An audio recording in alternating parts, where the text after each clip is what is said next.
Hey everyone, welcome back to my channel. Today we're diving into an incredible, insightful book, The Globalization of World Politics by John Baylis, Steve Smith, and Patricia Owens.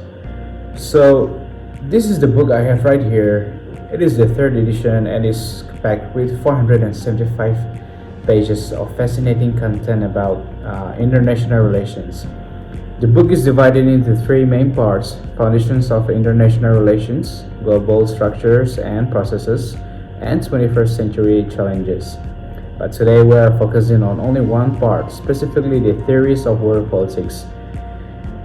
We are breaking down to six key theories: liberalism, realism, social constructivism, Marxism, post colonial and decolonial approaches, and feminism. So in this video, I'm just gonna give an overview of what these theories are about with examples and how are they relevant to today's world. Let's start with liberalism. Liberalism is all about cooperation and the belief that states can work together to achieve common goals. Here, a state is nothing but a political entity with its own government, a defined territory, population, and sovereignty. Think of organizations like the United Nations or the European Union. They exist because countries believe that by working together, they can maintain peace and promote prosperity. For example, the Paris Agreement on climate change is a great illustration of liberalism. Countries across the globe have come together to take collective action to address a shared issue on climate change. Next up, we have realism. Realism takes a more cynical view, emphasizing that states are primarily motivated by self-interest and the need for security. It is the every country for itself mindset. So a current example would be the ongoing arms race and military build-up in various parts of the world, like the tensions between the US and China over the South China Sea. Therefore, each country is acting to maximize its own security and power.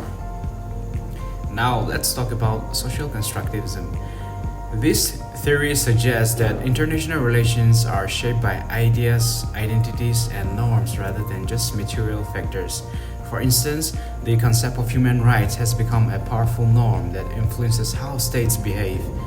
The global reaction to the Syrian refugee crisis, where many countries accepted refugees based on humanitarian grounds, showcases how social constructs and shared beliefs can drive international policies.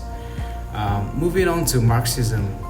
Marxism focuses on economic factors and class struggle, viewing the world through the lens of inequality and exploitation.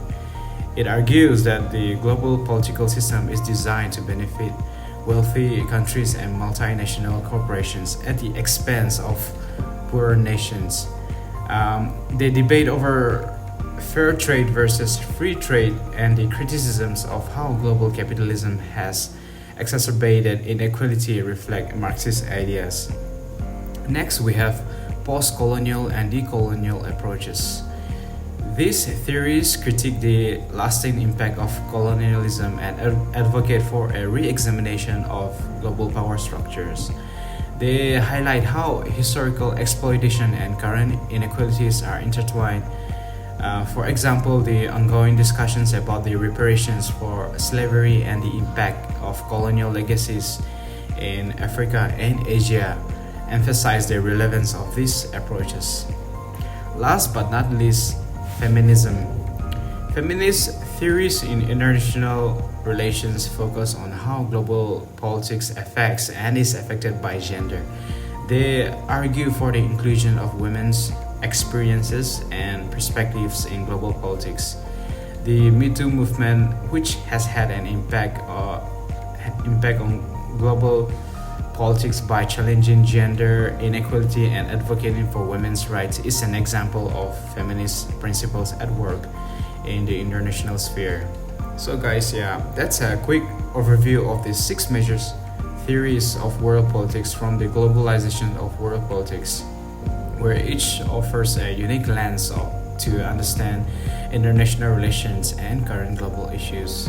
So if you found this breakdown helpful, don't forget to like, subscribe, and hit the bell icon for more videos like this. And if you have read this book or have any thoughts on these theories, drop a comment below.